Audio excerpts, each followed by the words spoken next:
Hello everyone.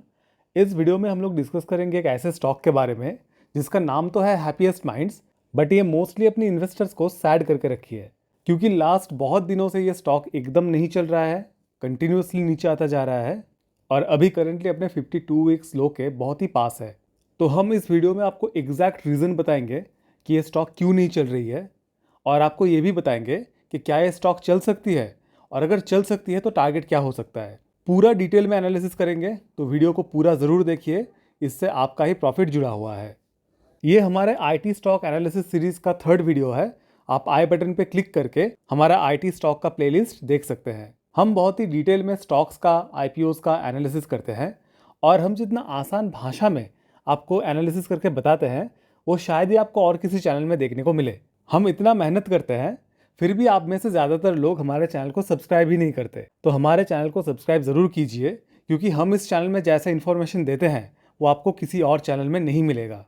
तो चलिए शुरू करते हैं आज का वीडियो। हम नॉर्मली किसी स्टॉक का एनालिसिस करने से पहले उसका बिजनेस मॉडल डिस्कस करते हैं, जैसे कि आप यहाँ पे आई बटन पे क्लिक करके हमारा GMM फॉडलर का एनालिसिस देख सकते हैं या फिर यहाँ पे आई बटन पे क्लिक करके हमारे पूरे केमिकल स्टॉक का प्लेलिस्ट देख सकते हैं। हम बहुत ही डिटेल में हर एक स्टॉक का जो बिजनेस मॉडल है वो डिस्कस करते हैं, पर हैप्पीएस्ट माइंड के केस में बिजनेस मॉडल डिस्कस करने लायक उतना है नहीं। हम सबको पता है आईटी कंपनी है और इंडिया के मोस्टली जो आईटी कंपनीज है वो सर्विस बेस्ड है।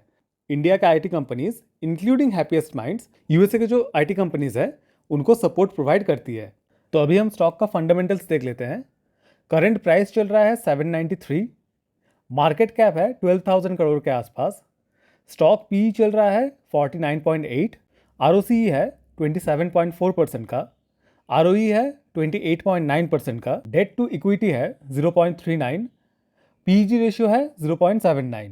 तो पीजी रेशियो के हिसाब से स्टॉक अंडर वैल्यूड है, डेट कंपनी में बहुत ज़्यादा नहीं है, आरओसी और आरओई दोनों ही अच्छा है, स्टॉक पी भी आईटी स्टॉक के हिसाब से रिजनेबल है क्योंकि आईटी स्टॉक्स का पी नॉर्मली थोड़ा हायर साइड पे ही रहता है।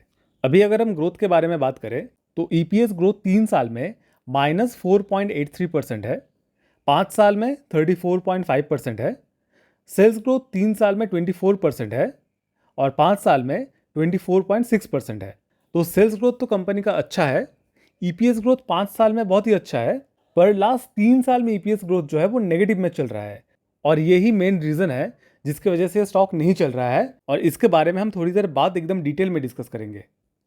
स्टॉक का ऑपरेटिंग प्रॉफिट मार्जिन है 20.7% का, स्टॉक का मीडियन पी है 62.5, मतलब ये स्टॉक अभी अपने मीडियन पी से नीचे चल रही है और अगर ये अपने मीडियन पी पे वापस जाती है तो करंट लेवल से हमको 12.5% का गेन देखने के लिए मिल सकता है। तो ये तो हमारा एक फर्स्ट फंडामेंटल टारगेट निकल के आ गया और हमारा सेकंड फंडामेंटल टारगेट हमारे पीईजी रेशियो के हिसाब से आएगा। पीईजी रेशियो जब 1 होता है तब हम मानते हैं कि जो स्टॉक है वो फेयरली वैल्यूड है। तो अगर इस स्टॉक का पीईजी रेशियो 1 पे जाता है तो हमको करंट लेवल से ऑलमोस्ट 25% का गेन देखने के लिए मिल सकता है। तो फंडामेंटली हमारा 2 टारगेट यहाँ पे निकल के आ रहा है। पहला टारगेट है 12.5% का और सेकंड टारगेट है 25% का। अगर हम क्वार्टरली रिजल्ट्स देखें तो सेल्स जो है वो कंटिन्यूसली बढ़ रहा है, पर जो सेल्स का ग्रोथ है वो लास्ट कुछ क्वार्टर से उतना खास नहीं है। नेट प्रॉफिट और ईपीएस एक रेंज में घूम रहा है पिछले कुछ क्वार्टर से। हालांकि लास्ट क्वार्टर में स्टॉक का नेट प्रॉफिट और ईपीएस काफ़ी बड़ा है, पर उसका मेन रीज़न है स्टॉक का कोई अदर इनकम आया है। यहाँ पे एक बात गौर करने लायक है कि पहले स्टॉक का जो प्रॉफिट मार्जिन था वो 23% से लेकर 26% के बीच में था, पर लास्ट 2 क्वार्टर से जो प्रॉफिट मार्जिन है वो 18-19% के आसपास आ चुका है। तो प्रॉफिट मार्जिन में एक ड्रॉप देखने के लिए मिला है। अभी अगर हम स्टॉक का ईयरली रिजल्ट देखें तो सेल्स जो है वो कंटिन्यूसली बढ़ रहा है, नेट प्रॉफिट जो है वो भी कंटिन्यूसली बढ़ रहा है, पर स्टॉक का ईपीएस जो है उसमें ज़्यादा ग्रोथ देखने के लिए नहीं मिल रहा है। फाइनेंशियल ईयर 2020 में ईपीएस था 14.87 का और फाइनेंशियल ईयर 2023 में ईपीएस था 14.73 का। मतलब 2020 के कंपैरिजन में 2021, 2022, 2023 ये 3 सालों में ईपीएस डाउन रहा है। करंट फाइनेंशियल ईयर में ईपीएस है 16.22 का, तो इस फाइनेंशियल ईयर में ईपीएस थोड़ा सा बड़ा है।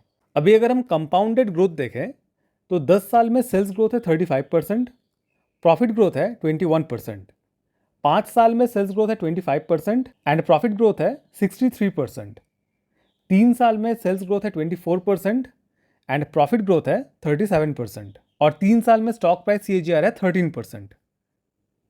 ट्रेलिंग 12 मंथ्स में सेल्स ग्रोथ है 13%, प्रॉफिट ग्रोथ है 9% एंड स्टॉक प्राइस CAGR है -3%।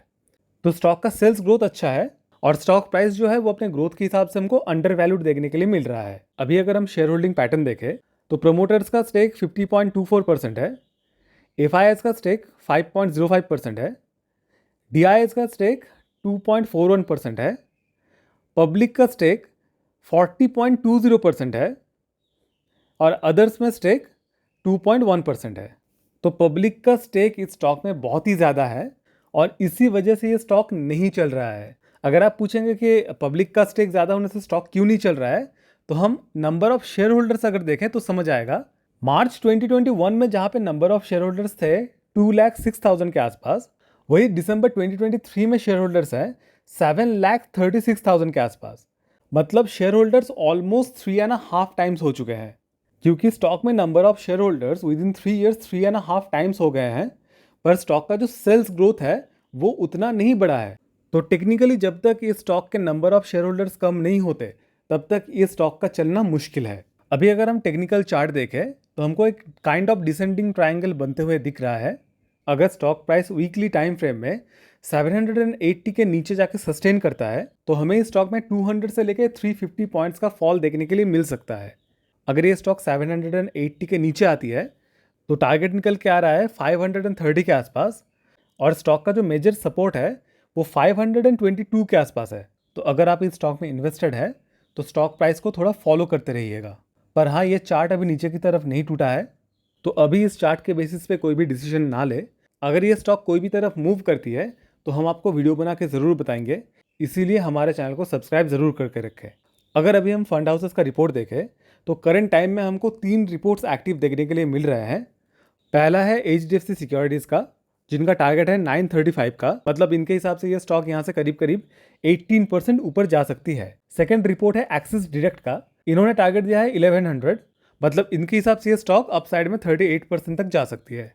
और यहाँ पे थर्ड टारगेट देखने के लिए मिल रहा है KR चौकसी का, इन्होंने टारगेट दिया है 1040, मतलब इनके हिसाब से स्टॉक ऊपर में 30% बढ़ सकता है। तो अभी अगर हम लोग कंक्लूजन पे आए तो हम बताना चाहेंगे कि स्टॉक का जो फंडामेंटल है ये बहुत ही अच्छा है। स्टॉक हमको अंडर वैल्यूड देखने के लिए मिल रहा है, स्टॉक का जो सेल्स ग्रोथ है वो अच्छा है, एवरीथिंग इज गुड। ये स्टॉक के ना चलने का पीछे का रीज़न हम लोग हैं, रिटेल इन्वेस्टर्स। सुनने में थोड़ा खराब लगेगा पर यही सच्चाई है। जब तक इस स्टॉक में नंबर ऑफ शेयर होल्डर्स कम नहीं होते तब तक इस स्टॉक का बढ़ना बहुत ही मुश्किल है। ये स्टॉक बढ़ने का 2 ही उपाय है। पहला है कि इंस्टीट्यूशनल इन्वेस्टर्स अपना स्टेक बढ़ाए स्टॉक में, और पब्लिक का स्टेक अगर इस स्टॉक से 5 to 10% कम हो जाता है तो नंबर ऑफ शेयर होल्डर्स भी कम हो जाएंगे, और नंबर ऑफ शेयर होल्डर्स अगर कम हो जाएंगे तो हमारा EPS भी बढ़ जाएगा।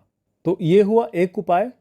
और दूसरा उपाय है कि स्टॉक का जो ग्रोथ है, मेनली सेल्स ग्रोथ, वो अगर यहाँ से ऑलमोस्ट डबल हो जाता है तब जाके इसका EPS बढ़ सकता है। तो ये जो सेकंड उपाय है ये हमको उतना वायबल नहीं लगता, क्योंकि स्टॉक का जो ग्रोथ है वो अच्छा है और इसके ऊपर ग्रोथ करना मुश्किल है। तो अगर आप अभी हमसे पूछेंगे कि स्टॉक में क्या करना चाहिए तो हम हमारा एग्जाम्पल देकर बताना चाहेंगे। अगर हम इस स्टॉक में इन्वेस्टेड नहीं होते तो करंट लेवल में एंटर नहीं करते, क्योंकि हमको लगता है कि IT सेक्टर में ही बहुत सारे अच्छे अच्छे स्टॉक्स हैं, लाइक LTIM, जो कि आप यहाँ पे आई बटन पे क्लिक करके देख सकते हैं, और टाटा एलेक्सी, वो भी आप यहाँ पे आई बटन पे क्लिक करके देख सकते हैं। वो कंपनीज इससे काफ़ी बेहतर है और आप उन दोनों स्टॉक्स का वीडियो ज़रूर देखें ये समझने के लिए कि क्यों वो स्टॉक हैप्पीएस्ट माइंड से बेहतर है। पर अगर हमारे पास ये स्टॉक होता और हम प्रॉफिट में होते तो प्रॉफिट बुक करके कोई बेहतर स्टॉक में जाते। वैसे शायद ही कोई इस स्टॉक में प्रॉफिट में होगा टेक्निकली, पर फिर भी अगर हम प्रॉफिट में होते तो बुक कर लेते। पर अगर हम लॉस में हैं तो हम करेंटली लॉस बुक नहीं करते, हम थोड़ा वेट करते, और अगर करंट लेवल से स्टॉक थोड़ा ऊपर की तरफ घूमती है तो हम थोड़ा एवरेज करने का कोशिश करते। अगर आपका लॉन्ग टर्म का व्यू है तो ये स्टॉक आपको लॉस में बुक नहीं करना चाहिए, क्योंकि कंपनी खराब नहीं है, आज नहीं तो 2 साल बाद 3 साल बाद ये चल जाएगी। पर हाँ, प्रॉब्लम क्या है कि अगर ये स्टॉक नेक्स्ट कुछ साल तक कंसोलिडेशन में चलती रही तो आपका पैसा जो है, जो इन्वेस्टेड है, वो अटका रह जाएगा। पर आप लोग हमारा वीडियो देख के कोई भी डिसीजन नहीं लीजिएगा, क्योंकि हम लोग सेबी रजिस्टर्ड नहीं है। आप अपना रिसर्च खुद करें, अपना एनालिसिस खुद करें और अपना डिसीजन खुद लें। तो आई होप आप लोगों को हैप्पीएस्ट माइंड के बारे में पूरा समझ आ गया होगा। अगर आपको वीडियो अच्छा लगा तो वीडियो को लाइक और शेयर ज़रूर कीजिए, कमेंट्स में बताइए कि आपको नेक्स्ट कौन से स्टॉक के ऊपर वीडियो चाहिए, एंड मोस्ट इंपॉर्टेंटली हमारे चैनल को सब्सक्राइब जरूर कर लीजिए। तो चलिए मिलते हैं नेक्स्ट वीडियो में। Thank you.